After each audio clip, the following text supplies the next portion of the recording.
మీ నాయకత్వం దృష్టికి తీసుకెళ్తే కొంత ఇది ఉంటుంది, లేకపోతే మౌత్ పబ్లిసిటీ చాలా డేంజర్ కదా. ఒక్క నిమిషం రాకేష్ గారు, సార్ కంప్లీట్ అయినాక తీసుకుంటా, ఒక్క నిమిషం ప్లీజ్. ఇక్కడ కాంగ్రెస్ పార్టీ ఫేవర్గా మాట్లాడుతుంటే చెప్పండి.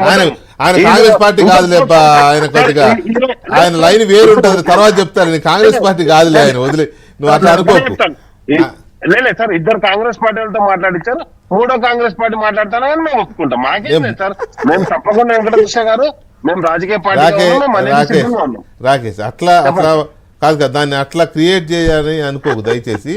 లక్ష్మణ్ గారు కాంగ్రెస్ లైన్ ఉండదు అసలు, కావాలంటే తర్వాత చెప్తా. ఇప్పుడు లాజిక్ చెప్పాను, వేరే లైన్ లాజిక్ నేను క్లారిటీ ఇస్తానని చెప్పాను కదా, నేను క్లారిటీ ఇస్తానని చెప్పాను కదా. ఇంకా ఈసారి ఉంది, ఆయన పక్క హిందుత్వవాది, మరి నేను ఓపెన్ గా చెప్తున్నా, పక్క హిందుత్వ సంఘ భావజాలం ఉన్న వ్యక్తి ఆయన. మరి రాజ్యసభలో చైర్మన్ అలా చేయకూడదని కూడా అన్నాడు కదా.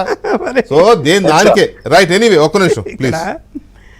లాజిక్ నేనేం చెప్పాను, కూలిపోతుంది అన్నా కూడా కూల్చేది ఎవరు అనేది మరి ఆ మాట కూలిపోద్దని అంటారు. మరి బీఆర్ఎస్ కూర్చోగలిగితే శక్తి బీఆర్ఎస్ కి ఉంది కానీ ఎవరికి లేదు కదా, వేరే పార్టీలకే లేదు. లేనప్పుడు మీరు ఆ ప్రయత్నాలు అంటే మీ మనసులో ఆ మాట ఉందనే కదా దాని అర్థము. ఆ ప్రయత్నాలు జరుగుతున్నాయనే సమాచారం కూడా నడుస్తున్నది కదా. అయితే కాంగ్రెస్ పార్టీ కానీ అంటే ప్రత్యేకించి రేవంత్ రెడ్డి గారు చూస్తూ ఊరుకునే మనిషి అసలు కాదు. ఆయన వ్యూహాలు ఆయనకు ఉన్నాయి.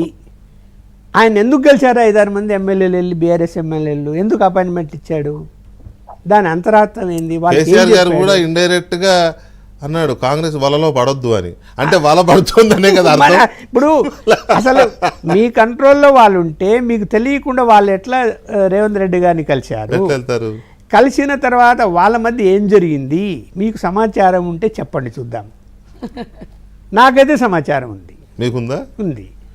ఏం సమాచారం ఉంది? 4-5 వస్తే కాదు, అప్లికేషన్లు పెట్టుకున్నారు మొత్తం.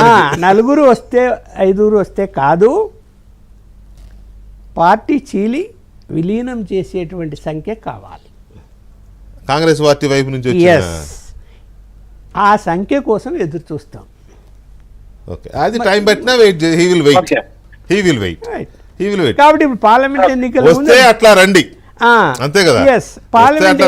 ముగ్గురు 4 వద్దు, మీరు రండి, పనులు ఏదైనా అడగండి, చేయగలించేస్తాము, లేకుంటే లేదు. నేనైతే నేను మిమ్మల్ని ఎంకరేజ్ చేసి మేము తీసుకునే పరిస్థితులు లేవు అనేటువంటి పద్ధతిలో జరిగిందని అయితే నాకు సమాచారం.